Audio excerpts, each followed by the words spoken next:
back at it again, and we have one with Jordan Peterson. Let's dive in. Hello, everyone. A few days ago, I penned an irritated tweet in response to one of the latest happenings on the increasingly heated culture war front. In response to the decision of an actor named Ellen Elliott Page. I am employing this awkward and impossible naming style because it is now apparently mandatory, and am probably doing it wrong nonetheless, as you're doing it wrong is the whole point of what is being made mandatory. But also, I'm trying to make a point. I've essentially been banned from Twitter as a consequence. I say banned, although technically I have been suspended. But the suspension will not be lifted unless I delete the hateful tweet in question, and I would rather die than do that. And hopefully it will not come to that, although who the hell knows in these increasingly strange days. Hey, listen, I respect it. I respect it. He said I'd rather die than capitulate. And I think social media platforms have gotten increasingly more censored, and it's sad to see. It really is, because I think the more censorship we have, the more problems we have. Because and I'll explain what I mean. I think it's because the coddling. They think the real world is all sunshine and rainbows, and everybody is going to repeat back to you what it is that you say, think, and do. And the world is a very diverse place. But increasingly on these social media platforms, it's becoming more and more of an echo chamber. And I think that does people a disservice. But what do you guys think? Let me know in the comments section below. Let's jump back in. What was it that I said that caused such a fuss? And that fuss is just beginning.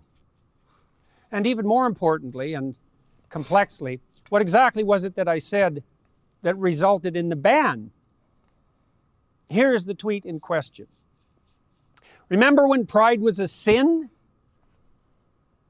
And Ellen Page just had her breasts removed by a criminal physician.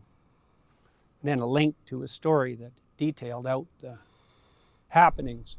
The response from Twitter, quote, violating our rules against hateful conduct.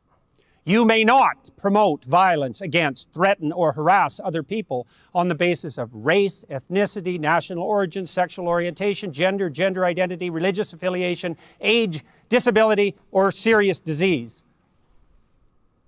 By clicking delete, you acknowledge that your tweet violated the Twitter rules.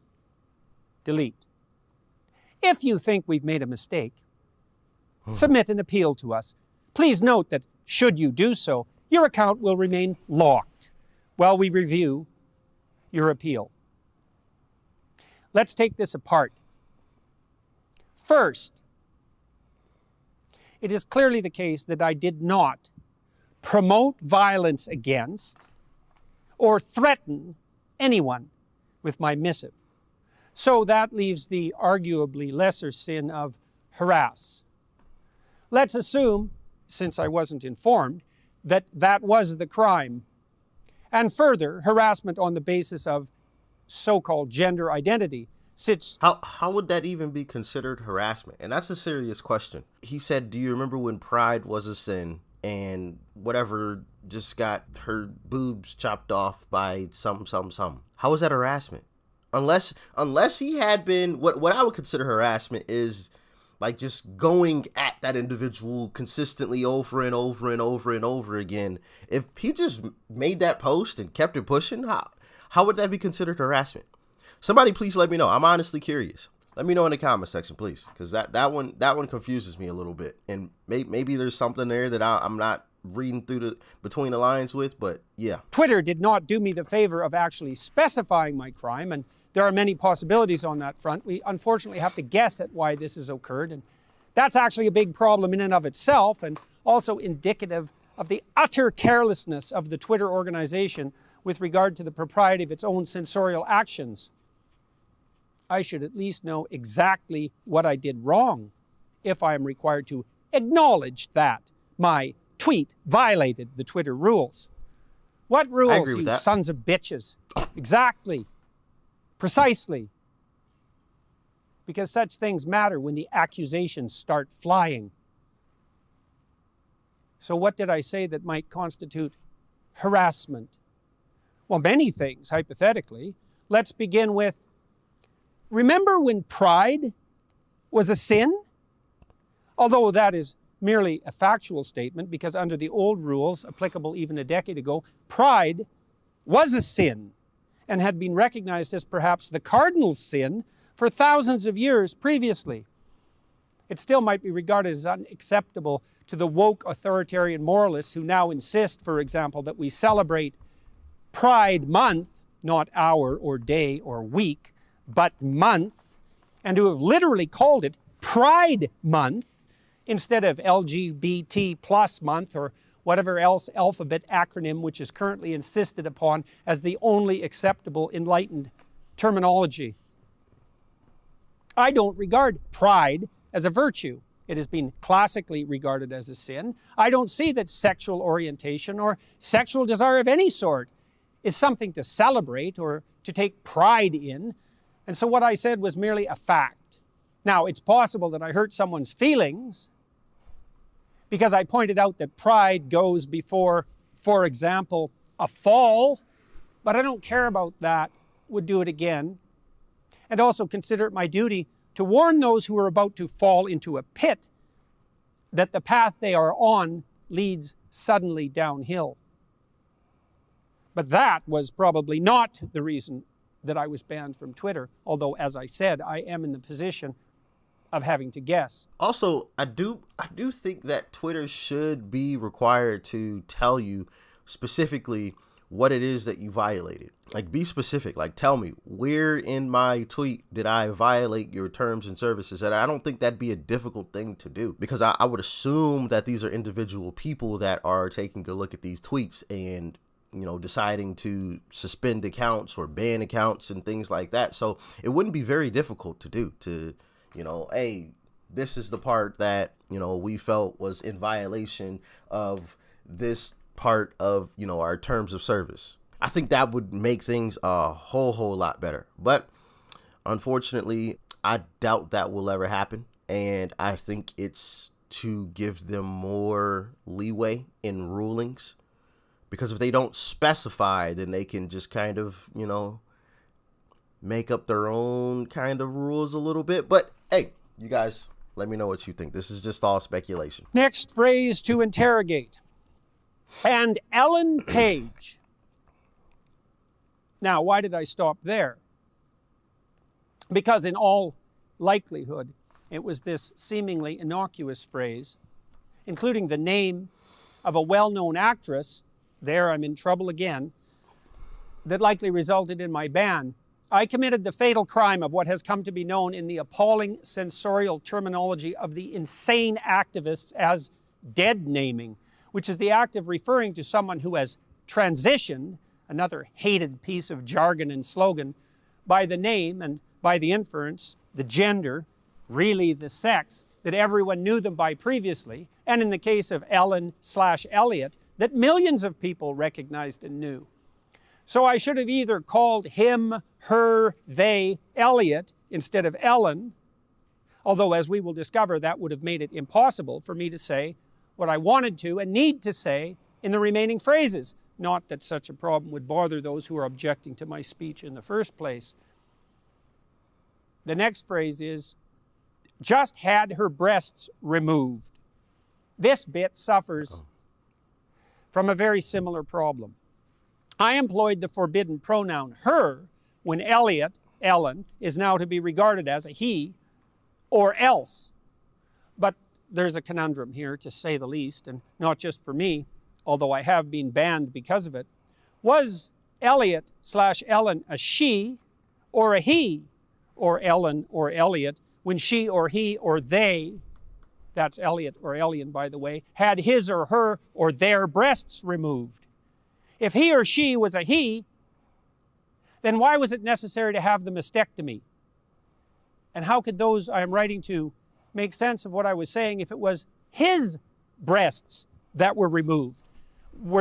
That makes sense. It might have confused people, at least at first, until they looked deeper into. Wait, his what? What are you talking about? So I definitely get where he's coming from when he's saying that, because, I mean, I'll be honest, I have no clue who Ellen, whatever Page, I don't know. Apparently an actress. I don't watch a whole lot of movies. To be completely honest, I really don't. So, yeah, not a clue. So I might have been confused if I would have read the tweet. What, a guy got his breast removed? Huh? Like, was he overweight or something? That would have been my initial thought. Like, was the guy overweight? Because, you know, sometimes when you get overweight as a guy, you know, you kind of get man boobs, so to speak. That would have been my initial thought if I were to read the tweet. So him explaining it more like that makes sense. So those male breasts or female breasts that were removed? If they were male breasts, then why were they removed? If they were female breasts and had therefore become objectionable to the degree that surgery generally reserved for cancer treatment was required, was morally obligatory, then wasn't Elliot still Ellen and he still she? How could I possibly have written that sentence in any sensible manner whatsoever, while simultaneously making my point understandably and not breaking Twitter rules against so-called hateful conduct? And Elliot Page just had his breasts removed? Was he Elliot then? When exactly? Exactly. He was definitely Ellen at some point in the past. That's a good point. When was I supposed to stop referring to Ellen as Elliot? Or no, Elliot as Ellen, right? Yeah. I'm getting confused right now.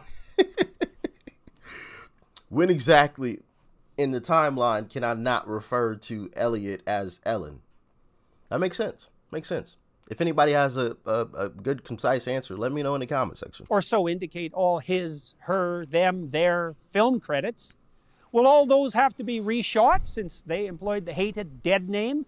That doesn't exist, by the way, that dead name category, except in the sensorial and addled minds of a tiny fraction of insanely narcissistic and increasingly dangerous trans activists. When precisely was it incumbent on me to switch my terminology in regard to Elliot/Ellen so that I was not engaging in hateful conduct? And how can I describe the fact that someone who was once a woman, and really still is, had her breasts cut off because she, he, they, their, them had fallen prey to a viciously harmful fad without using the appropriate sex-linked pronoun and the real name of the real person to whom this was really done with his, her, their voluntary but unfortunate acquiescence? And so it was impossible to communicate what had happened to my audience without apparently running afoul of the impossible and absurd rules that now hypothetically govern morality itself in the days of the degenerated postmodern and Marxist ethos that we must still, no matter how impossible it is, abide by, or else. And you might object, Ellen/Elliot is an adult, 30-something, and fully capable of making up his, her, their own mind about such things, and she, he, they are welcome from the liberal and the libertarian position to go to hell in a handbasket as she, he, they see fit. And fair enough, to some degree. But I don't believe it is either merely picayune or inappropriate to point out that Ellen/Elliot, who is quite a good actor/actress, is also a ritual model for emulation, being a star with all the privileges and, let us point out, the responsibilities that go along with that. So by acquiescing to this surgery and by publicizing it, and by insisting upon the sanctity and the moral virtue of his, her, their new, expensive, dangerous, and medically enhanced identity, and by participating in the whole identity charade, Ellen/Elliot has undoubtedly, with his, her, their so-called courage, and remember the White House itself has tweeted out every indication of believing in the courage of those who transition, enticed many a poor, confused adolescent, girl most likely, to blame her emergent pubescent self-consciousness, confusion, and discomfort on being born in the wrong body and believing that the courageous, self-affirming, and morally admirable route is hormonal treatment, sterilization, subjugation to a lifetime of expensive medical complication. How delightfully profitable is that? And misery. And I believe firmly that time of expensive medical complication, how delightfully profitable. Is that true? Once you transition, you have to take a bunch of medications for the rest of your life? I know you have to take medications at least to be, well, yeah, right? Because you can't change your hormones. That has to be changed through medicine, right? Which would be great for medical companies. I wonder who's putting money behind a lot of this stuff. I'd be interested to know, like, who's donating to these trans non-profit organizations. I'd be interested in knowing, where are they getting a bulk of their funding from? Is it these medical companies? What do y'all think? If anybody has taken a look into that, let me know in the comment section. That is a very, very interesting thought, because it would benefit them. Because if you have to take, hormone treatments for the rest of your life, that benefits the medical company that makes those pills or whatever kind of treatments. Interesting. Never thought about it that way. Is that. And misery. And I believe firmly that Ellen/Elliot, or whatever the hell her name or his name is, bears moral culpability for that. And finally, with regard to the final phrase, criminal physician, I must say that I've had some post-coital, so to speak, regrets about that phrase. It is clearly the case that the surgical operation performed by the butchers who butchered Elliot/Ellen was legal. So, was it criminal or not? Were the operations undertaken by the fascist physicians who carried out the Nazi medical experiments legal? Yes, under the laws of the time. But were they criminal? I'll leave that question up to you to answer. And further, perhaps it might be objected, what about the damage done by hypothetically leaving those confused about their identity to dwell in their confusion? Aren't we morally obliged to intervene? And I would say, no. Why? Well, first, do no harm, as the Hippocratic Oath, remember that, insists. And second, it has been a matter of historical consensus that sins of omission are less egregious than sins of commission. Thus, leaving someone with gender dysphoria, no matter how warranted, and perhaps it is in a very tiny minority of truly unfortunate cases, to suffer the consequences of the theoretical mismatch between soul and body is less of a risk ethically, personally, socially, and philosophically. My question would be, is this a fad? Is this just like a trendy thing to do? Is this, kids being gullible and, following the crowd, so to speak? Or has this always been, very, very prevalent and people just suppressed it? Let me know in the comment section, because I don't remember this many people, feeling uncomfortable in their own body or anything. And obviously it's a touchy subject for sure. So maybe a lot of people, wouldn't have wanted to talk about it, but I feel like it would have been at least a little more prevalent, right? So let me know in the comment section how you guys feel. Then the extremely active intervention that constitutes so-called gender confirming, another hated phrase, surgery. I might also point out that the trans surgery enterprise is now a $300 million per annum growth industry. Rate of projected expansion, 15% per year. Projected increase by 2027 to $750 million per year. An expanding enterprise in a time of global uncertainty. Time to invest, both in the requisite surgical skills and perhaps in any industry associated with this vicious and unconscionable fad, primarily entangling as such things so often do, the youthful and female. Isn't that a concern, intersectionalists? Not when push comes to shove or ideology to scalpel. Is that not a true moral hazard? And I'm not taking down that tweet or acknowledging that my tweet violated the Twitter rules. Up yours, woke moralists. We'll see who cancels who. Twitter's a rat hole in the final analysis, and I have probably contributed to that while trying to use, understand, and master that horrible, toxic platform. No doubt I owe some apologies for that, and I'm trying to learn, but it's a relief in some real sense to be banned, and I regard it under the present conditions as a badge of honor. So, Jordan Peterson on the whole Twitter ban situation. I guess in closing, I would say or ask, do you guys feel that Twitter evenly bans people or suspends accounts? Let me know in the comment section. From, my perspective and things that I've seen and heard, I don't think so, but maybe you guys see it a little bit of it, from a different perspective in a different way. You guys have seen, someone who is totally opposite, in thinking from Jordan Peterson get banned for saying something. Let me know in the comment section, though. I think it is unevenly policed, and that is a huge problem in and of itself. It adds on top of the problem that it's being policed, because we should have free speech. And like I said earlier, I think policing it the way that a lot of platforms are policed is only doing society a disservice. It truly is. And I explained why earlier. But you guys can let me know how you felt about all of this in the comment section. Do you guys feel Jordan Peterson should apologize? Should he never apologize? Let me know in the comment section. Do you think he should have been suspended?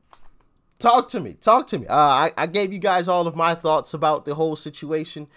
I don't think it was grounds for suspension personally. I don't think it was necessarily hateful or super targeting or crazy harassment or anything like that. He was simply making an observation and a statement. That's all I see it was. But once again, we live in a society where people have to be coddled and swaddled, and you gotta tiptoe around everything. You can't say anything directly. You almost have to speak like JP Sears, JP the comedian, when the way that he makes his comedy. You have to almost talk the way he talks, because he makes his comedy in such a way that it doesn't violate any terms of service. But if he would have said it in a different way, it definitely would. He's a genius with it. You almost have to speak like that, which is just absolutely ridiculous. And it has nothing to do with like promoting, hating individuals or anything like that. It's just speaking facts. We can all live amongst each other and speak facts, right? There's nothing wrong with that. It doesn't mean that we hate each other. Why can't we just get along and speak facts? I don't understand why that's not a possibility. But y'all let me know what you thought about all of this in the comment section below.